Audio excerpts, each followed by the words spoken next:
형제들아, 신령한 것에 대하여 나는 너희가 알지 못하기를 원하지 아니하노니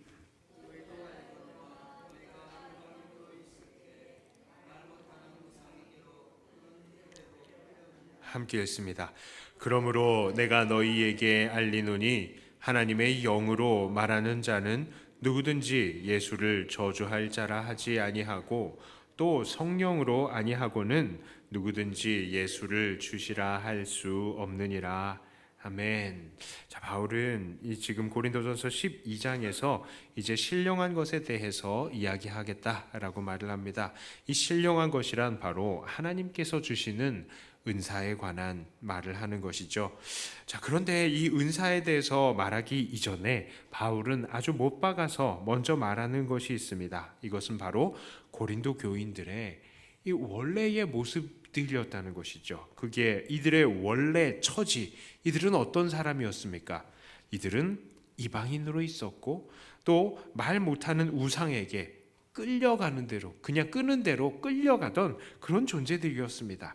그러나 지금 고린도 교회를 보면요, 모두들 예수를 저주할 자라 하지 않고 주님이다 라고 고백을 하고 있습니다. 자, 그런데 이런 고백은 바로 성령의 역사가 아니면 불가능한 것이다 라고 말을 하죠. 그러니 지금 이들의 상태는 모두 성령 안에서 구원을 받은 상태다라는 것을 말하고 있습니다. 사도 바울이 왜 이야기를 먼저 꺼내느냐? 지금 고린도 교회 사람들, 이 사람들 중에 다 자기가 잘났다고 자랑할 만한 사람들은 아무도 없다는 것을 먼저 말해두기 위한 것이죠. 모두 다 자랑할 만한 것이 없는 존재들이었는데 성령의 은혜로운 그 역사로 예수님을 구주로 고백하는 그 사람들이 되었다라는 것이죠. 자, 그리고 나서 이 고백 위에 이 사람들이 은사를 받았지 않습니까? 이 은사도 하나님의 은사라는 말이 뭡니까? 하나님의 이 영적인 선물입니다. 선물을 받은 존재들이다 라는 것을 먼저 못 받고 이 이야기를 전개해 나가는 겁니다. 자, 4절부터 11절까지의 말씀을 교독합니다. 은사는 여러 가지나 성령은 같고 또 사역은 여러 가지나 모든 것을 모든 사람 가운데서 이루시는 하나님은 같으니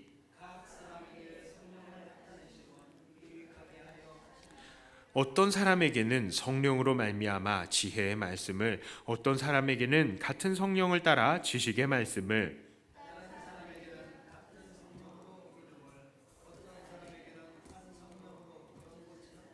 어떤 사람에게는 능력 행함을, 어떤 사람에게는 예언함을, 어떤 사람에게는 영들 분별함을, 다른 사람에게는 각종 방언 말함을, 어떤 사람에게는 방언을 통역함을 주시나니 이 모든 일은 같은 한 성령이 행하사 그의 뜻대로 각 사람에게 나누어 주시는 것이니라. 아멘.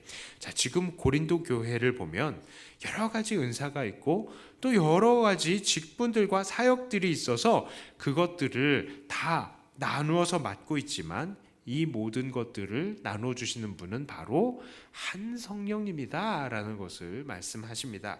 참고로 9절과 10절에 보면요, 은사들이 9가지가 나오죠. 어떤 이들은 이 9가지 이외의 성령의 은사들은 더할 수가 없다, 그렇게 이야기를 하는 사람들도 있고요. 또 어떤 사람들은 야, 이것 말고도 더 할 수 있지 왜 없냐라고 이렇게 이야기를 하는 사람들도 있습니다. 그러나 우리가 이 부분에 있어서 너무 딱딱하고 경직되게 이 말씀만 받아들일 필요가 없는 것이, 성경의 이 부분 말고도 여기 나오는 9가지 은사 말고도 성경의 전체적인 부분들을 보면요, 하나님께서 그의 백성들에게 은혜로 선물을 주셔서 여러 가지 능력들이 나타나는 부분들이 종종 발견이 됩니다. 자, 그러니까 성도를 유익하게 하고 교회를 세우는 데 있어서 이 능력들에 대해서 이 여러 가지 나타날 수가 있는데 이것들을 성령의 은사가 아니다라고 굳이 부정할 필요는 없다라는 것이죠. 교회가 세워지고 하나님의 그 질서 안에서 교회가 더욱더 튼튼해질 수 있다면 그것들도 하나님께서 주시는 선물이다라고 할 수 있습니다. 여기 보면요, 그 찬양의 은사 없잖아요. 근데 실제로 찬양을 통해서 많은 사람들이 은혜를 받고 또 하나님 안에서 또 무장이 되는 모습들을 보고요. 또 여러 가지로 은사의 모습들은 여러 방면으로 나타납니다. 자, 우리는 그 점을 좀 참조했으면 좋겠습니다. 자, 그러나 이 모든 것들은 한 성령님께서 주신다. 왜 자꾸 한 성령 그 얘기를 하느냐? 우리의 원래 상태에 대해서 먼저 이야기를 했고요. 그 한 성령에 의해서 각 은사들을 받았다라고 지금 이야기를 전개합니다. 자, 무엇을 정말로 이야기하고 싶으냐? 자, 이제 좀 긴 문장을 좀 읽어보겠습니다. 12절부터 31절까지 말씀을 이제 또 나누어서 읽습니다. 몸은 하나인데 많은 지체가 있고 몸의 지체가 많으나 한 몸인과 같이 그리스도도 그러하니라.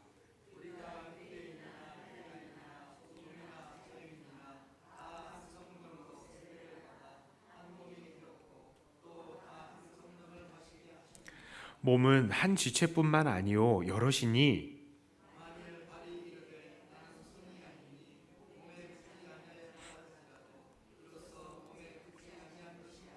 또 귀가 이르되 나는 눈이 아니니 몸에 붙지 아니하였다 할지라도 이로써 몸에 붙지 아니한 것이 아니니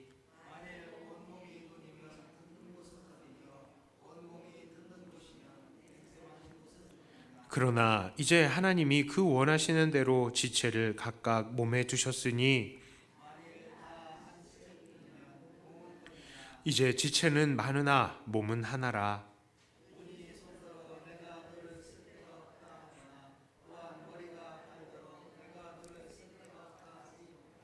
그뿐 아니라 더 약하게 보이는 몸의 지체가 도리어 요긴하고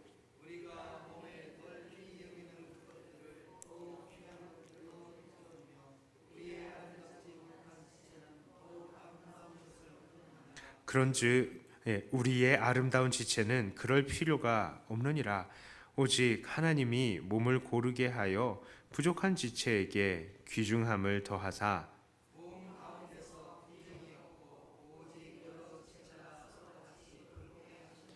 만일 한 지체가 고통을 받으면 모든 지체가 함께 고통을 받고 한 지체가 영광을 얻으면 모든 지체가 함께 즐거워하느니라.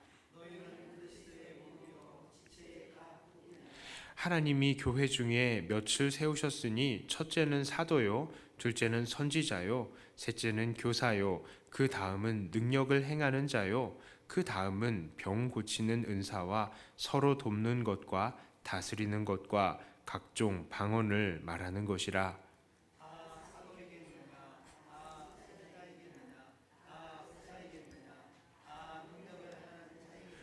다 병 고치는 은사를 가진 자이겠느냐? 다 방언을 말하는 자이겠느냐? 다 통역하는 자이겠느냐? 너희는 더욱 큰 은사를 사모하라. 내가 또한 가장 좋은 길을 너희에게 보이리라. 아멘. 사도 바울은 지금 교회 안에 많은 은사와 많은 직분들이 있지만 그 모든 것들은 전부 다 교회 전체를 위한 것이니까 서로 우위를 논할 수가 없는 것이다 라는 것을 말하고 있습니다. 그리고 모든 존재들, 지체들이 다 소중하다. 그리고 오히려 연약한 지체들의 더 귀중하게 돌봄을 받는 것처럼 이 연약한 사람들에게 또한 하나님의 능력이 더하여지는 것을, 은총이 더하여지는 것을 지금 이야기를 하고 있습니다. 자, 사실 고린도 교회가 어떤 교회입니까? 모두 세상에서 본다면 낮은 계급의 사람들이었는데요. 성령을 받고 방언을 받고 능력을 행하는 사람들이 세상 사람들의 잣대를 가지고 자기들이 받은 능력을 평가하는 거죠. 야, 나는 병 고침을 받은 능력을 받았어. 나는 의사와 같이 대단해. 야, 나는 외국어를 이제 할 줄 알게 됐으니까 이 고위층 사람들처럼 능력이 상승한 거야. 나는 똑똑해졌어. 이렇게 서로를 세상의 방법으로 자기를 평가하는 거죠. 자, 그리고 이런 자기 평가는 더 나아가서 무엇이 되겠습니까? 다른 사람들과의 비교가 나타나게 되는 겁니다. 특별히 방언받은 사람들이 더욱더 특출하게 자기를 내세우기 시작한 거예요. 왜 그렇습니까? 외국어를 잘하고 웅변을 잘하는 것이 바로 당시에 높은 사람들의 기본 소양이기 때문이었다고 말씀을 드렸어요. 자, 바로 그런 고린도 교회 사람들에게 사도 바울은 그런 기준들은 모두 다 사람의 기준이다. 사람의 기준이야. 이렇게 말을 하면서 25절부터 27절까지 쭉 이렇게 이야기를 하죠. 이렇게 일축을 합니다. 몸 가운데서 분쟁이 없고 오직 여러 지체가 서로 같이 돌보게 하셨느니라. 만일 한 지체가 고통을 받으면 모든 지체가 함께 고통을 받고 한 지체가 영광을 얻으면 모든 지체가 함께 즐거워하느니라. 너희는 그리스도의 몸이요 지체의 각 부분이다. 그래요. 하나님께서는 모든 성도들을 교회의 지체로, 그러니까 한 몸의 부분으로 불러주셔서 서로를 연합하여서 서로 돌보게 하신 것입니다. 그런데 하나님의 그 뜻에 맞지 않게 서로 비교하고 싸우는 것, 이것이 옳지 못하다라는 것입니다. 자, 그렇다면 오늘 이 말씀, 이것을 우리에게는 어떻게 적용할 수 있겠습니까? 자, 첫째는요, 우리는 모든 은사에는 높고 낮음이 없다는 것을 깨달아야 합니다. 자, 요즘 이런 은사들을 받은 것에 대해서 이 높고 낮음이 없다는 사실 거의 다 알고 있죠. 그리고 그것들을 다 받아들이는 분위기이지만 예전에는 정말 차별이 대단했습니다. 특별히 이 방언에 대해서는 여전히 좀 대단했어요. 그래서 방언받지 못한 사람 구원받지 못하는 것이다 라고까지 이야기하는 사람들도 있었습니다. 자, 그러나 그것은 옳은 것이 아니죠. 각각의 교회들을 세워나가기 위해서 필요한 은사들을 하나님께서 베풀어 주시는 것이기 때문에 그 은사를 받은 사람들도 이 방언 받았다라고 자랑할 수는 없는 것이었죠. 자, 예전에는 이 방언 받은 것을 얼마나 강조했던지 정말 웃지 못한 이야기들이, 사연들이 많았습니다. 어떤 사람들이 종종 말하는 것을 들어보면요, 한 기도원의 집회에서 막 기도를 하는데 이 강사 목사님이 그러는 거예요. 자, 지금 여기 있는 사람들 다 기도하면서 방언 받기 전에는 내려가지 말라고 막 그러는 거예요. 목사님이 그러니까 전부 다 막 기도를 하는데 이제 기도를 하는데 한쪽에서 방언이 툭툭툭 터져 나옵니다. 그런데 이 간증을 하는 사람은요, 아무리 기도를 해도 방언이 안 나온다는 거예요. 그래서 하나님 나 방언 받게 해주세요 막 기도하는데 하도 안 나오고 다른 사람들 다 가는데 혼자 남은 거예요. 그러니까 거기에 있는 또 다른 사람이 할렐루야 할렐루야 빨리 말해. 그래가지고 할렐루야 그래가지고 그렇게 나왔다는 그런 얘기가 있답니다. 자, 정말 이런 사람들 때문에요, 가짜로 방언하는 사람들이 좀 많아졌다고 저는 생각합니다. 분명히 방언이 있다고 저는 믿어요. 분명히 지금도 하나님께서는 이 방언들을 통해서 복음을 증거할 수 있다고 믿습니다. 하지만 오늘날 정말 많은 사람들이 또 가짜로 방언을 하고 있다고 저는 생각합니다. 이것은 제 생각이에요. 제 생각입니다. 그러니까 여러분들이 너무 휘둘리지는 마십시오. 그러나 저는 제가 기도하면서 생각하고 보기에는 가짜 방언이 많지 않을까라는 생각을 해봅니다. 자, 어쨌든 왜 이런 일들이 일어나고 가짜 방언들이 많이 나왔는지 돌아보면요, 이 방언의 은사가 교회를 세우는 다른 은사들보다 우위에 있다고 그렇게 주장하는 사람들이 예전에 많았기 때문이에요. 자, 그러나 이런 은사들 속에서 무슨 은사가 더 높고 또 무슨 은사가 더 낮고 이런 것은 없죠. 은사란 모두 다 한 몸인 교회를 세우기 위해서 우리에게 허락하신 하나님의 선물인 겁니다.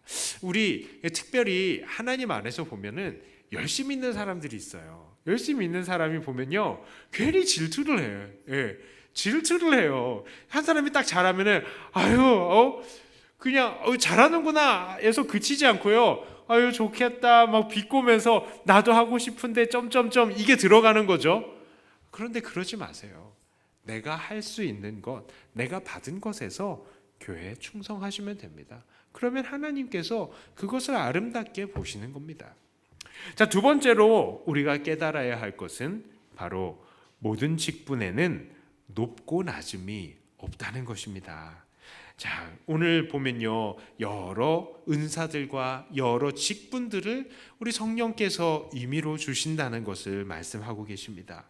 자, 그러면 이 우리 교회에도 직분이 있어요. 목사, 장로, 권사, 집사, 교사, 팀장, 각각 자기가 맡은 곳에서의 이 직분이 있죠. 자, 그런데 어떤 사람들은 교회 안에 여러 직분들을 가지고 서로 높고 낮음을 이야기를 합니다. 그래서 서로 장로가 되고 권사가 되고 싶어 하죠. 하지만 이렇게 높고 낮음에 대해서 이야기하는 것 자체가 바로 교회의 직분을 세상의 잣대로 바라보는 그런 잘못을 했다는 것입니다.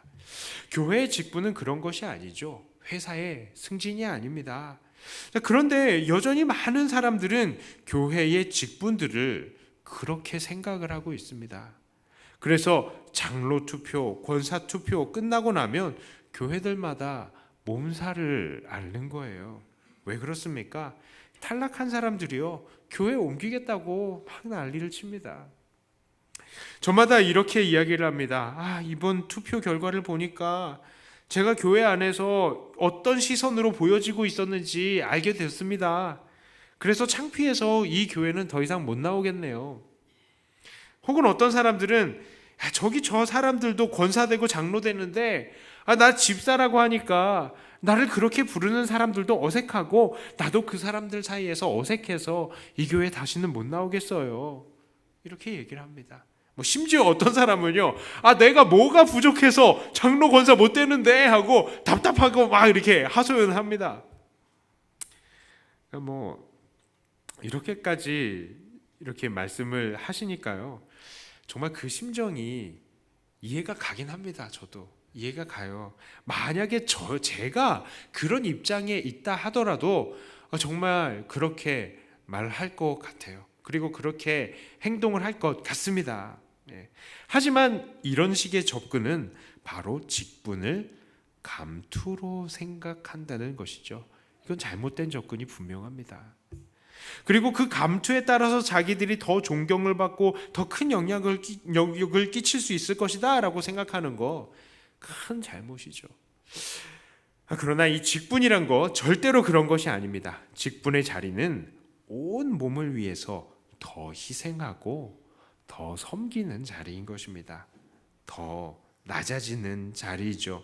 엄밀히 말하면 일을 하는 역할을 하는 그런 기능적으로 나뉜 것이지 더 높아지고 낮아지는 신분이 달라지는 것이 아니다라는 것이죠. 그런 섬김의 자리를 그렇게 높아지려는 자리로 착각하고 있으니까 이런 사람들이 장로가 권사가 안 된 것은 어쩌면 교회를 위해서도 그리고 그 사람을 위해서도 잘된 일이 아닌가 하는 생각을 해봅니다. 자, 앞으로 우리 백동교회도 장로님들, 권사님들이 세워져야 됩니다. 장로님들, 권사님들이 세워져야죠. 자, 그런데 우리 교회도 이렇게 직분을 신분 상승이라고 생각하는 사람들이 있다면 그 사람들은 절대로 뽑혀서는 안 됩니다. 자, 우리 교회의 직분에는 세상적인 잣대를 가지고 와서는 안 돼요. 이 세상적인 잣대로 교회 직분을 막 뽑으려고 그러면요, 여러 입김들이 막 얘기를 합니다. 누구누구는 돈이 많으니까 직분자로 세워야 돼. 이 돈으로 충성하는 것도 충성이야. 이 돈으로 충성하는 거 보통 믿음이 아니지. 이렇게 이야기하는 사람들도 있습니다. 자, 그리고 어떤 사람들은 누구누구는 사회에서 이렇게 저렇게 영향력을 끼치고 있으니까 교회 직분자로 세워줘야 돼. 그게 교회에 얼마나 도움이 되는지 몰라. 이렇게 얘기하면서 이 세상에서 높은 사람을 교회 직분자로 세우려고 하기도 해요. 또 어떤 사람은요, 누구누구는 정말로 착한 사람이야. 착한 사람이니까 교회 직분자로 세워야 돼. 이렇게 이야기를 합니다. 그러나요, 이렇게 돈이 많다고 또 사회에서 영향력이 있다고 이런 사람들 뽑아줘서도 안 되고요. 또 이 사람이 착한 사람이라고 뽑아주는 것도 옳지 않습니다. 자, 물론 돈도 많고 사회적으로 명망도 높고 착한 사람이 교회 일꾼이 되면 좋지요. 그건 정말로 좋은 것입니다. 아주 이상적인 것입니다. 그러나 교회의 직분은 이러한 세상의 잣대로 세우는 것이 아니라 이 사람이 교회에서 어떤 일을 하고 있느냐에 따라서 이것이 주어져야 된다는 것이에요. 교회의 온갖 굳은 일들에 묵묵히 말없이 봉사하고 아침 저녁으로 열심히 기도하고 하나님 말씀 듣는 것에 최선을 다하는 사람들, 그런 사람들이 있으면요, 권사로 임명을 해야죠. 권사로 그런 사람들 임명해야죠. 열심히 일을 하고 있는데 교회의 모든 살림들을 꾸려감에 있어서 정말 성경적인 방향을 제시하고 성경적인 방법으로 교회를 운영해 나가면서 모든 부분에 있어서 겸손하고 또 묵묵하게 일을 하는 사람들, 이 사람들을 장로님으로 인정해 줘야죠. 그러니까 이 임명이라는 것은 이렇게 이미 장로처럼 권사처럼 일을 하고 있고 그렇게 살고 있기 때문에 그들을 그렇게 직분까지 줘서 인정해 줘야 한다라는 것입니다. 하나님께서 벌써 그 사람들을 이렇게 만들어 가지고 이끌어 오셨기 때문에 교회도 그 사람들에 대해서 하나님의 그 인도하심을, 직분을 줌을 통해서 인정해야 한다라는 것입니다. 그런데 이렇게 투표를 하고 나서 떨어진 사람들이 시험을 들어가지고 나가겠다라고 하면요, 저는 목사로 어떻게 반응을 할 것 같아요? 잘 가세요. 여러분들이 떨어진 걸 보니까 여러분은 그만큼 그런 그릇밖에 안 됩니다. 그런데 그렇게 말하는 거 보니까 역시 당신은 아니었네요. 우리 교회 필요 없는 사람입니다. 안녕히 가세요. 그렇게 말할까요? 그렇게 말하고 싶은 마음이 이렇게까지 올라올 수 있을지는 모르지만 그래도 저는 붙잡습니다. 미리 경고합니다. 여러분, 가지 마십시오. 나가지 마십시오. 나가봤자 다른 교회에서도 똑같은 결과를 얻을 것이 분명합니다. 또한 설마 다른 교회에서 장로가 권사가 된다 할지라도 진정한 내면의 변화가 없이 얻은 직분은 오히려 그 교회와 자기 자신에게 독이 될 것이 분명합니다. 그러니 그냥 겸손하게 섬기면서 그 자리를 지키는 것이 제일 복된 겁니다. 그 사람에게도 복된 것이고요, 그 교회에도 복된 것입니다. 그래서요, 그 사람이 그냥 겸손하게 섬기면서 그 자리를 지키고 그것 때문에 교회가 튼튼해지고 그 사람이 튼튼해지면요, 하나님도 그 성도님을 인정해 주는 거예요. 그리고 하나님이 그 사람을 높여주는 것입니다. 어쩌면요, 기능적으로 이 권사가 못 되고 장로가 못 될 수도 있습니다. 하지만 그렇게 겸손히 섬긴 그 섬김 때문에라도 하나님께서는 그 사람을 높여주시는 것입니다. 이 땅에서 높임 안 받더라도 하늘에서 높임을 받는 거 얼마나 좋겠습니까? 이 땅에서 아무리 권사 장로 막 칭찬받으면 뭐해요? 하늘에서 책망 많이 받으면 그게 무슨 소용이 있겠습니까? 그런 것입니다. 이것을 믿으시고 모두 겸손하게, 그냥 겸손하게 하나님을 섬기시는 저와 여러분들 되시길 바랍니다. 직분을 주시면 주시는가 보다 하고 그냥 열심히 하고요, 안 주시면 안 주시나 보다 하고 열심히 일하시면 되는 겁니다. 이제 말씀을 정리하고자 합니다. 하나님께서는 우리를 교회로 부르셨습니다. 교회로요. 우리는 교회에서 한 몸을 이루고 있습니다. 또한 하나님께서는 우리 각자에게 독특한 성령의 선물들을 주시면서 하나님의 나라를 위해서 일하게 하셨습니다. 그러니까 다른 사람의 직분이나 그 은사들 부러워할 것도 없고 그저 우리는 우리가 받은 은사와 직분을 가지고 최선을 다해서 하나님만 섬겨야 할 것입니다. 이런 섬김을, 이런 겸손을 계속해서 이어나갈 때에 하나님께서는 결국 우리를 높여주실 것입니다.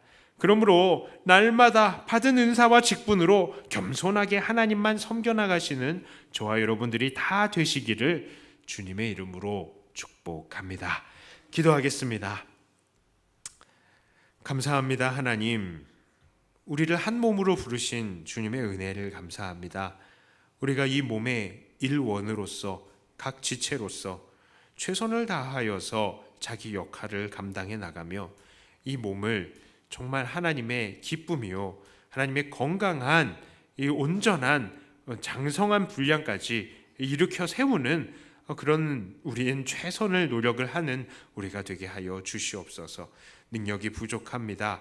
그러나 우리의 능력으로 일하는 것이 아니라 성령의 능력으로 일하는 것인 줄 우리가 믿사오니 날마다 성령의 능력으로 우리를 새롭게 하여 주시고 맡겨주신 일들을 최선을 다해서 감당하는 우리가 되게 하여 주시옵소서. 감사를 드리며 우리 주 예수님 이름으로 간절히 기도드리옵나이다. 아멘.